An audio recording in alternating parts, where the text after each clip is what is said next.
Terima kasih Anda masih bersama kami di Ada Apa Berita Weekend dan tampaknya sudah ada penelpon yang masuk. Selamat malam. Bapak. Ya, dengan Bapak siapa di mana? Dengan Yopi Ciputat, Pak. Ya, silakan komentar Anda singkat saja. Iya, Pak. Terima kasih, Pak. Tadi saya terputus yang masalah BBM ya, Pak. Mhm. Tadi BBM memang kalau mau naik saya sih setuju-setuju aja, Pak. Ya. Itu dikarenakan kan subsidi kita jujur aja yang banyak menikmati beli bensin banyak itu kan mobil-mobil mewah, Pak. Mhm. Sementara rakyat kecil paling motor, ojek, bajai paling berapa liter gitu. Bagusnya subsidi ini memang dialihkan benar-benar ke masyarakat. Jadi Mhm. masyarakat bawah yang benar-benar menikmati. Sementara ini kan masyarakat kayak bapak-bapak kita inilah yang banyak menikmati subsidi gitu, termasuk saya juga. Jadi saya setuju banget kalau memang BBM itu dinaikkan, cabutlah subsidinya nggak apa-apa. Karena memang dialihkan ke masyarakat yang di bawah gitu, maksudnya. Saya setuju sekali gitu. Biar yang masyarakat di bawah lebih banyak menikmati subsidi dan bentuk lain. Misalnya bayar sekolah yang benar-benar gratis sampai ke daerah. Terus saya kan tinggal di Ciputat, Pak. Ya. Itu di ujung Tangerang aja masih ada daerah yang belum masuk listrik. Itu Mhm. kan sangat memilukan gitu, Mhm. Pak. Barangkali subsidinya bisa dipindah ke sana. Jadi bisa kita nikmatin yang rakyat-rakyat saudara-saudara kita di pedalaman. Ya, baik. Terima Itu kasih. kurang lebih Pak kenapa alasan saya setuju. Karena memang lebih banyak bapak-bapak kita yang menikmati lah dengan Ya. mobil yang isinya juga banyak gitu. Mhm. Kadang-kadang 200.000, 300.000 satu Mhm. mobil. Kalau motor atau taksi paling berapa lah Pak? Baik. Baik. Bajai berapa lah nikmatinnya gitu loh Pak. Ya. Terima kasih Bapak Yopi di Ciputat atas komentar Anda. Kami lanjutkan ke Bapak Karyono ya. Silahkan ditanggapi penelpon tadi dan juga ini masih berbicara soal peran Pertamina dan juga ketidaktransparan dari Pertamina ya. Silakan.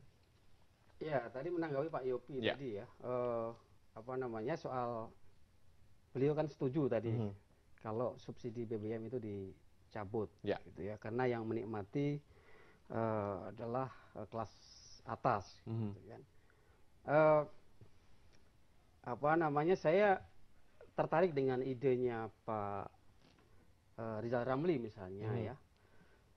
Kenapa tidak dibuat BBM rakyat? Ya. Ya, oktan yang dijual, premium yang dijual itu, ya, yang sekarang itu kan oktannya tinggi, gitu, ya.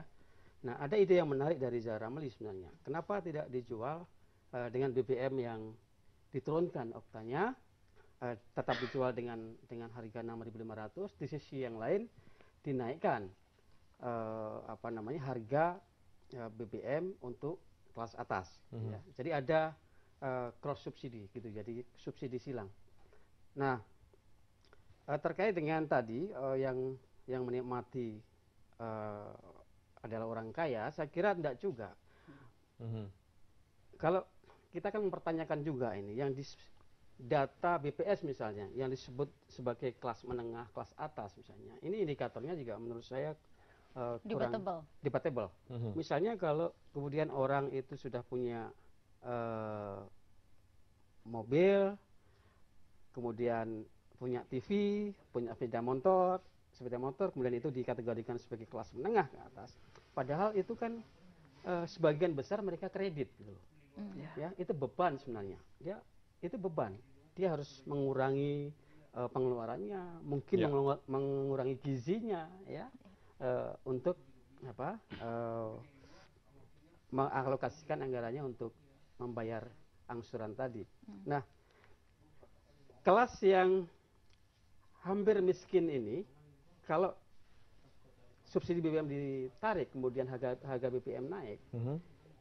yang kelas yang hampir miskin ini jadi miskin. Langsung turun menjadi Langsung kategori turun. di bawahnya. Nah, ini yang harus dijaga. Seharusnya kan justru dinaikkan nih. Yang kelas hampir miskin ini naik menjadi kelas menengah, gitu ya. Yang kelas miskin ini menjadi kelas menengah, Ya. ya. Nah, dengan menaikkan harga BBM, maka tentu ini kan efek dominonya sangat besar. Inflasi pasti nggak terkendali, Mhm. ya. Daya beli masyarakat pasti menurun, gitu ya. Nah, kecuali memang sudah disiapkan tadi, gitu, apa program yang bisa meningkatkan pendapatan masyarakat. Mhm. Kalau programnya hanya misalkan semacam BLT, gitu kan, BLSM di zaman Pak SBY dulu, saya kira nggak cukup mengangkat kesejahteraan masyarakat. Mhm. Ya, itu program yang sangat temporary ya, Ya. yang hanya 3 bulan sampai 6 bulan. Ya. Nah, eh, angka besaran BLT pun nggak cukup untuk membelanjakan ya, Ya. dengan kenaikan harga BBM akibat dari kenaikan harga BBM tadi. Ya. Harga kebutuhan pokok kan naik tadi. Baik, ke Bapak Ferdinand. Nah, ini tadi Anda sudah menyebutkan hitung-hitungan ya, dan juga sedikit angka. Nah, jika pemerintah harus menaikkan BBM, berapa angka yang wajar dan juga mungkin diterima oleh masyarakat kira-kira? Baik. Sebelum ke angka itu, saya ingin menanggapi sedikit Pak Job yang di Ya. Ciputat. Jadi masalahnya begini, bukan pada setuju dinaikkan atau tidak setuju. Kita ini opininya jangan digiring tidak Ya. benar. Ini bukan masalah persoalan tidak setuju atau setuju. Kalau memang ternyata subsidi itu benar faktanya demikian dan memberatkan APBN Betul. dan kita cabut, tidak apa-apa, saya pun akan setuju. Tetapi ini kan permasalahannya bukan pada setuju tidak setuju. Permasalahan utamanya seperti yang tadi saya bilang, dulu Pak Jokowi juga sangat intens masalah mafia migas ini dulu kita kerjakan. Mafia migas ini mau kita apakan. Yang kedua, kita jujur ke publik harganya seperti apa. Yang ketiga, saya ingin ini melihat opsi menaikkan BBM ini kan opsi mudah dan terlalu jalan pintas. Kalau alasannya subsidi ini tidak tepat sasaran, saya ingin menawarkan kepada pemerintah penggunaan pajak BBM kepada orang kaya. Tentu kan negara punya data pemilik mobil toh. Negara mau CC berapapun mobilnya negara tahu. Ya. Akan sangat mudah kalau mereka ini kita kenakan pajak BBM. Kenakan aja 50% supaya mereka itu membayar BBM ini harganya sama tapi mereka harus membayar pajak lebih. Jadi Contohnya- bentuknya berupa pajak Tapi pajak, jadi tidak ada efek di lapangan jadi terhadap bukan di orang miskin. lapangan. Iya. Nah, kalau saya punya mobil, contohnya mungkin Pak Sudirman Said punya 4 Alphard atau 5 Alphard gitu kan. Ya kenakan, kan negara punya indikator untuk hitung-hitungannya. Sehingga ketemu kuota 46 juta kiloliter setahun itu kan tentu mereka punya hitung-hitungan. Satu mobil itu berapa sih per liter sehari? Nah, kalau contohnya dia mengkonsumsi 10 liter sehari dengan 65.000, tambahkan pajak BBM-nya 40%. Iya kan? Tambah 30.000 dia bayar, berarti harus 95.000, tapi lewat pajak. Jadi rakyat kecil di bawah ini tidak tersakiti oleh naiknya BBM. Gitu loh. Saya lebih setuju itu. Jadi jangan dikemas bahasa ini dengan bahasa subsidi tidak tepat sasaran. Kalau tidak tepat sasaran, ayo kita pajak orang kayanya. Yang punya mobil itu negara dan punya datanya. Tinggal kirimkan SPT-nya, surat perintah ininya kan. SPP supaya dia bayar pajak setiap bulan. Itu simple loh. Kita punya dirjen pajak yang besar. Kalau mereka tidak mampu melakukan itu berarti malas kerja. Itu aja kesimpulan dari saya. Seperti itu. BBM itu itu- sangat strategis posisinya ya. Ya. Dia dunia ini kan tergantung pada energi ya, Iya. termasuk BBM diantaranya. Semua tergantung pada BBM. Nah, BBM dalam sektor industri dia juga pembentuk harga ini, ya.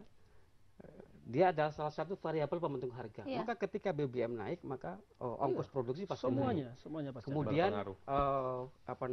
barang-barang ya yang diproduksi menjadi tidak kompetitif, gitu. Pasti dia akan naik. gitu ya. Sementara kita dalam waktu dekat ini juga akan menghadapi masyarakat ekonomi Ekonomi ASEAN. misalnya, Betul, ya, betul. Sebentar yang bebas barang-barang dari berbagai negara yang tergabung dalam Iya. masyarakat ekonomi ASEAN akan masuk juga ke Indonesia. Nah, kalau barang mereka lebih murah, tentu ini